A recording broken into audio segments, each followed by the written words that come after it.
Hi guys, welcome to Anushala by Anushree.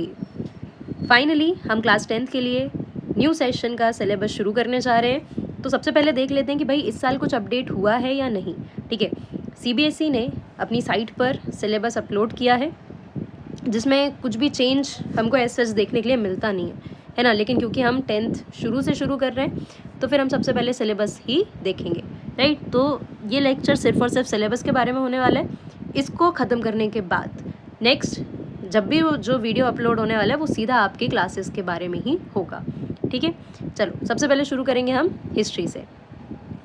History में आपके पास कितने चैप्टर है? 5, राइट। लेकिन 5 चैप्टर आपको एग्जाम पॉइंट ऑफ व्यू से नहीं पढ़ने हैं।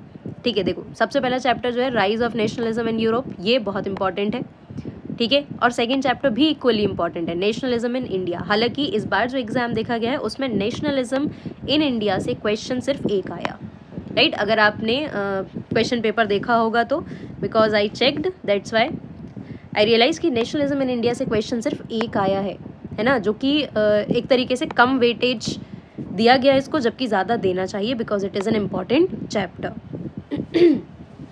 Next, making of global world. Global world आपके बोर्ड एग्जाम में सिर्फ और सिर्फ 1 to 1.3, मतलब आपकी बुक में जो सब टॉपिक 1 है उससे 1.3 तक बस आना है ना, जो कि pre modern world to conquest disease and trade, right. कि अमेरिका को कैसे कॉन्क्यूर किया गया डिजीज़ की मदद से, या ट्रेड इरादा था, या जो कुछ भी।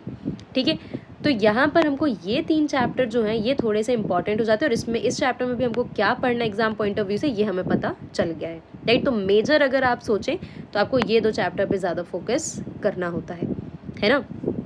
देन बाकी इसका जो पार्ट है ना, ये सब टॉपिक्स वगैरह ये कैसे आएगा? इंटरडिसिप्लिनरी प्रोजेक्ट में, मतलब आपके जो स्कूल्स में प्रोजेक्ट्स आपके टीचर्स बनवाते हैं वो आपको इस टॉपिक से देंगे, राइट। बोर्ड एग्जाम में आपसे नहीं पूछा जाएगा, ठीक। देन एज ऑफ इंडस्ट्रियलाइजेशन, ये भी अगेन आपके बोर्ड एग्जाम्स में, या जो आपके बोर्ड एग्जाम्स में तो नहीं आने वाला है, ये आपके जो स्कूल एग्जाम्स होते हैं हो सकता है कि उसमें आपसे ऐसे सवाल पूछ लिए जाएँ, राइट, लेकिन बोर्ड नहीं पूछेगा। Then print culture and modern world, इससे मेजरली आपको ना बोर्ड एग्जाम्स में केस स्टडी देखने को मिल जाती है, राइट, या फिर एक आध कोई क्वेश्चन देखने को मिल सकता है, ठीक है, लेकिन बहुत ज़्यादा वेटेज ये भी कैरी नहीं करता, राइट। हिस्ट्री से हमको आने वाले हैं 20 मार्क्स का टोटल क्वेश्चंस, राइट।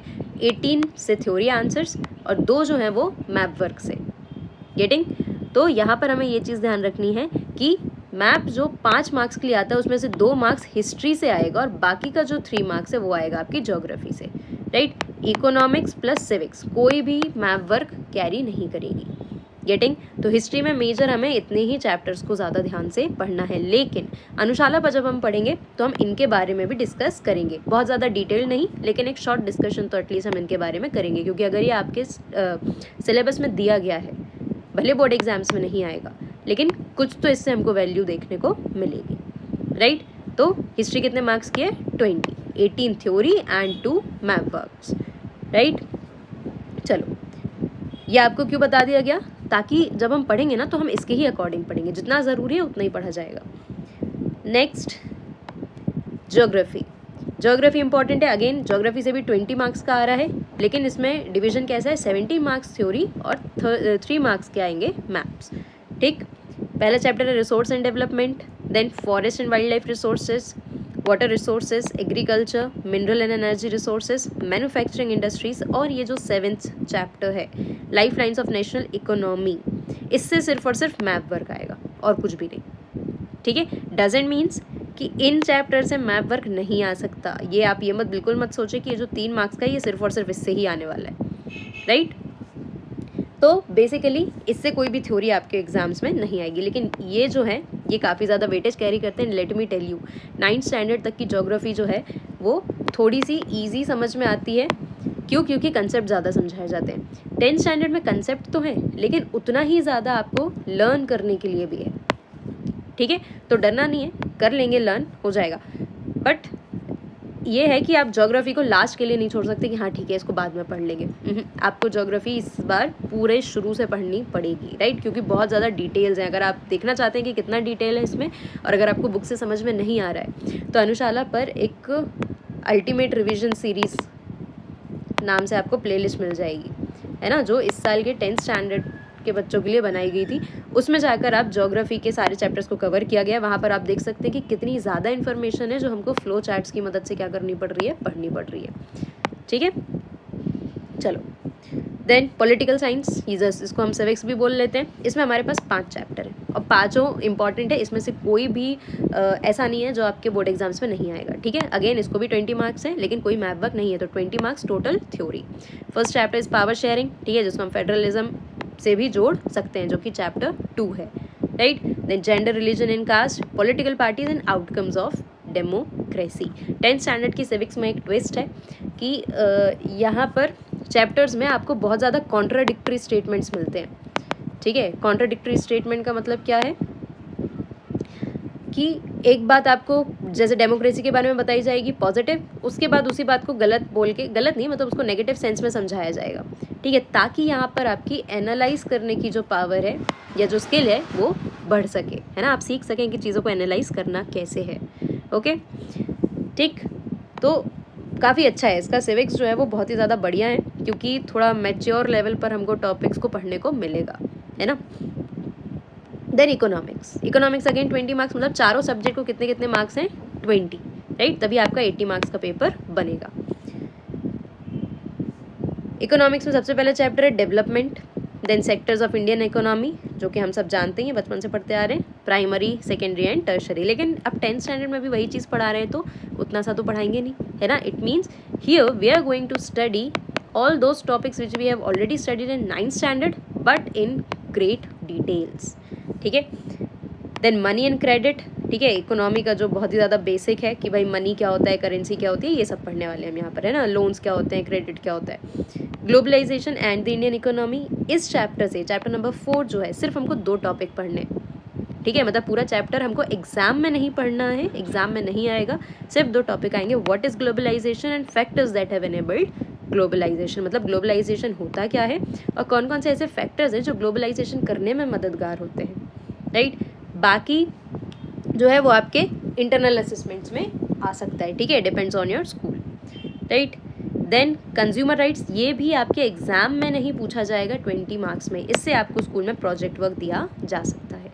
ठीक है, again consumer rights although exam में नहीं आ रहा है, लेकिन बहुत ही इंपॉर्टेंट टॉपिक है, क्योंकि हम सारे ही लोग कंज्यूमर हैं। ठीक है, तो हमें कंज्यूमर, एज अ कंज्यूमर कौन कौन सी चीज़ों के बारे में जानकारी होनी चाहिए, वो ये चैप्टर हमें सिखाता है। तो बेसिकली अनुशाला का मेन मोटिव, अगेन जैसे कि मैं हमेशा कहती हूँ, पढ़ाना नहीं है। मेरा एम नहीं है कि मैं सारे बच्चों को एकदम 100 आउट ऑफ 100 दिला दूँ, ठीक है।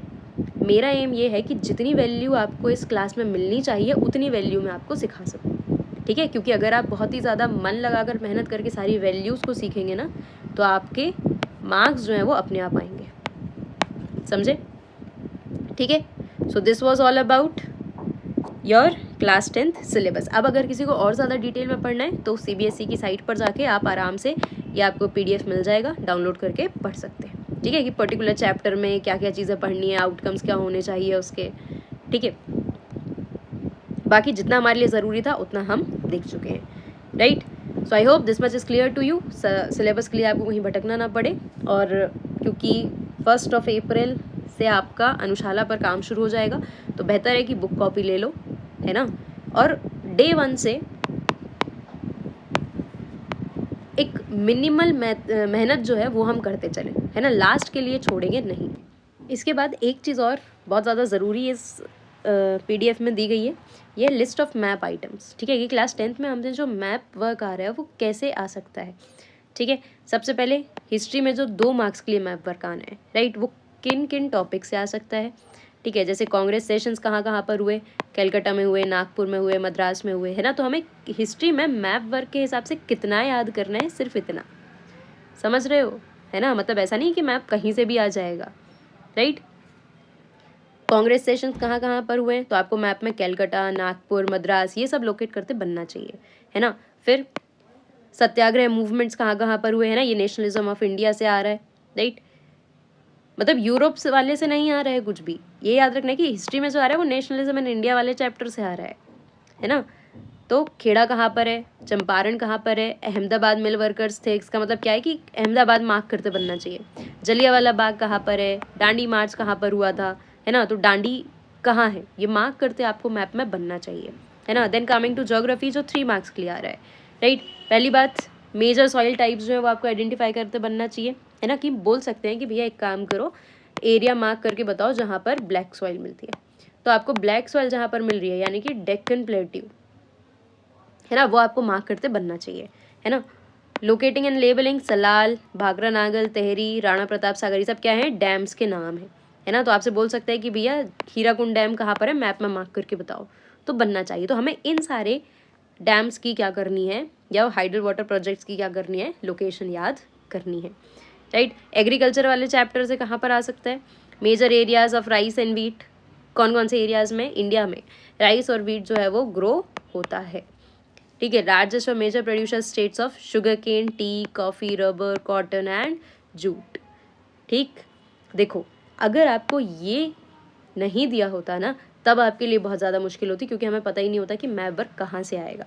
अब हमें पता है कि हमें बस लिमिटेड चीज़ें पढ़नी है, तो क्यों ये जो 5 मार्क्स है हमारे मैप वर्क के हम इनको जाने देंगे, राइट। तो जब हम पढ़ेंगे चैप्टर, जैसे हम नेशनलिज्म पढ़ेंगे तो हम ये मैप वर्क पे भी फोकस करेंगे, ठीक है। फिर मिनरल और एनर्जी वाले एनर्जी रिसोर्सेज वाले चैप्टर से कहाँ पर आ सकता है, आयरन ओर माइंस कौन कौन सी है, मयूरभंज, दुर्ग, बेलाडीला, बेलारी, कुद्रेमुख, ये सब हमको मार्क करना है। आप पिछले साल के या और रीसेंट पेपर उठा के देख लेना, आप उसमें क्या आया था कि भैया डांडी कहाँ पर है, डांडी को लोकेट करो, नागपुर सेशन कहाँ पर है ना। मतलब क्वेश्चन कैसे दिया गया था, वो एरिया मार्क करें जहाँ पर गांधी जी ने सॉल्ट मार्च किया था, तो डांडी मैप में हमको लिखना था कि डांडी कहाँ पर है ना। कांग्रेस सेशन कहाँ हुआ था, नागपुर में, तो वो आपको मैप में लोकेट करना था, ठीक है। बेलाडीला ये आ गया था इस बार आपको पूछने के लिए, ठीक है। देन ये थर्मल पावर प्लांट्स नाम रूप आ गया था, राइट। तो इस तरीके से हमको करते बनना चाहिए, सिर्फ इतना ही करना है, ज़्यादा नहीं है ना।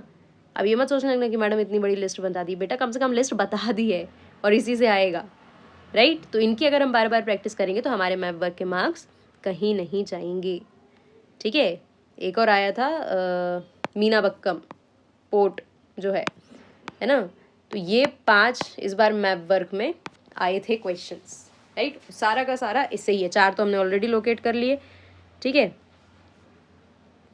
तो इस तरीके से काम आसान हो जा रहा है हमारा यहाँ पर, है ना। इतना मिनिमम तो जो है वो हमको करना पड़ेगा, समझे। ये देखो ये लिखा है मीनाबक्कम चेन्नई, ठीक है। तो मैप वर्क टोटल इसी गाइड से आने वाला है। आप चाहें तो इसका प्रिंट आउट निकाल के अपने पास रख सकते हैं, ताकि लास्ट में जब हम मैप वर्क के बारे में बात करेंगे तो वहाँ पर आप कंफ्यूज ना हो, ठीक है। सब कुछ नहीं पढ़ना, सिर्फ इतना पढ़ना है, इस PDF में जितना है सिर्फ उतना, इससे ही एग्ज़ाम बनेगा और कहीं से नहीं, राइट। चलो मैप वर्क के अलावा एक चीज़ और थी, जस्ट अ मिनट, ये पेपर डिज़ाइन, चाहो तो इसको भी देख लो, है ना। हालांकि हम डिस्कस कर ही चुके हैं कि हिस्ट्री में कौन कौन से ये 4 चैप्टर आने हैं और सिर्फ मैप पॉइंटिंग आनी है ना। पॉलिटिकल साइंस में सारे चैप्टर आएंगे, ज्योग्राफी में सारे चैप्टर आएंगे, लाइफ लाइन से सिर्फ और सिर्फ मैप पॉइंटिंग आएगी, राइट। एंड इकोनॉमिक्स में भी सारे चैप्टर आने वाले हैं, सिर्फ ग्लोबलाइजेशन से 2 टॉपिक आएंगे, बाकी ये जो 3 चैप्टर हैं ये पूरे आएंगे, ठीक है। सबके मार्क्स कितने कितने हैं, 25%, मतलब 20 marks, okay. So this is it for class 10 syllabus. हमने कितना हमें साल भर में पढ़ना है वो देख लिया, ठीक है। कौन कौन से चैप्टर्स एग्जाम में कितना वेटेज कैरी कर रहे हैं वो देख लिया हमने, है ना। कौन से डिलीटेड हैं या कौन से एग्जाम में नहीं आएंगे वो हम क्लियर कर चुके हैं। मैप जो सबसे इंपॉर्टेंट हो जाता है यहाँ पर, क्योंकि मैप को लेकर बच्चे डरे हुए रहते हैं, कंफ्यूज रहते हैं। जब हमें CBSE ने एक लिस्ट निकाल कर दे दिया उतना ही पढ़ना है तो उतना ही पढ़ेंगे, है ना, टेंशन की कोई बात ही नहीं है, राइट। और एक हमने ये पेपर डिज़ाइन देख लिया, राइट। क्वेश्चन पेपर बनता कैसे है ये भी हम डिस्कस कर लेंगे, लेकिन अभी उसका कोई काम नहीं है हमारे लिए, है ना। अभी तो एक सेशन की शुरुआत हो रही है तो हम सिलेबस पे फोकस ज़्यादा करेंगे, right. So this is it for today, this video is all about syllabus only.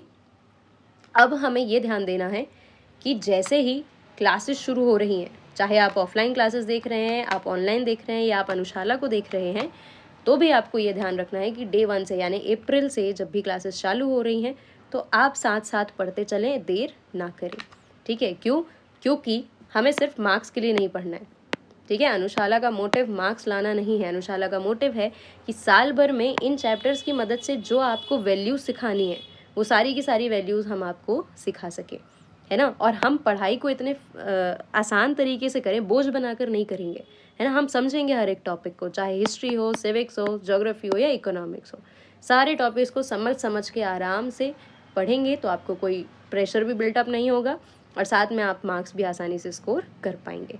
तो अगर आपको ये वीडियो पसंद आया, आपको लगता है कि सेशन की शुरुआत में आपको एक गाइड मिल गया है ना, इस वीडियो के रूप में, तो वीडियो को लाइक करना ना भूलें, अपने दोस्तों के साथ शेयर करो जो क्लास 10th में आपके साथ आए हैं और आप लोग नई जर्नी शुरू करने वाले हैं। तो उसके लिए ऑल द बेस्ट। वीडियो को लाइक ज़रूर कर दें, कमेंट करके मुझे बताएं कि आपकी मदद हुई है या नहीं, शेयर करना ना भूलें और अब तक सब्सक्राइब नहीं किया है तो प्लीज़ कर लो। Thank you so much, keep watching.